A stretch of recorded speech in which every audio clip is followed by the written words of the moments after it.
You wrote a column on Greg Hardy. Your columns here have been great, by the way. Thank you. And you touch on so many touchstones that I think are so fascinating culturally. And you said that Hardy had become a target for the outrage police. I said mostly the same thing on my show a couple days ago. I said, listen, he's a creep. We can all agree with that. But Pablo Escobar had leadership skills. So the idea that you have to be a saint to be a leader. What do you mean outrage police? Well, I think there are people that on the internet, particularly in social media, Twitter, and in the blogosphere, that spend all their time trying to figure out what they should be outraged and directing outrage at certain people that they've decided this is a bad person, so we should be outraged.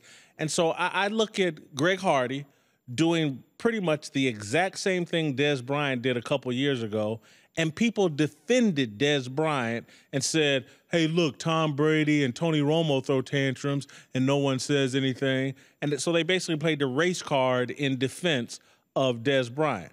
And now here 2 years later, when it's Greg Hardy, well, we've decided Greg Hardy's a bad guy, so we're not going to throw that race card defense, and we're going to say this is outrageous and there's no room for this in football. And I'm like, we just saw this 2 years ago, and the guy that did it 2 years ago is the same guy trying to calm Greg Hardy down.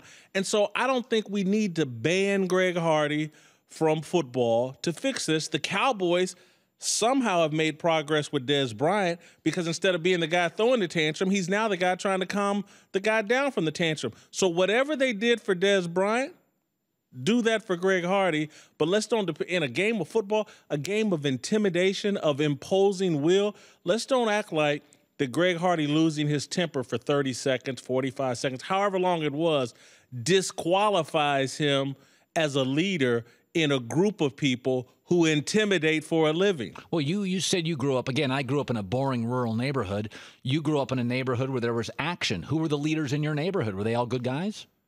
To be honest, in my neighborhood, keep in mind, started in the hood, then moved to a working class suburb. I was the leader in my neighborhood. Right. I was the captain of my football team. I was the guy that people looked up to, particularly in my situation because we had busing at my school. I was the bridge between black and white in my school. And I tend to think of myself as a good guy. I don't think I was a good guy all the time. I certainly did some things I regret as a young person, but in today's modern culture, and particularly in a football culture, the bad guy a lot of times is the leader, and he's a good leader a lot of times. And so it's like I hear Jerry Jones saying this guy's a leader on my football team.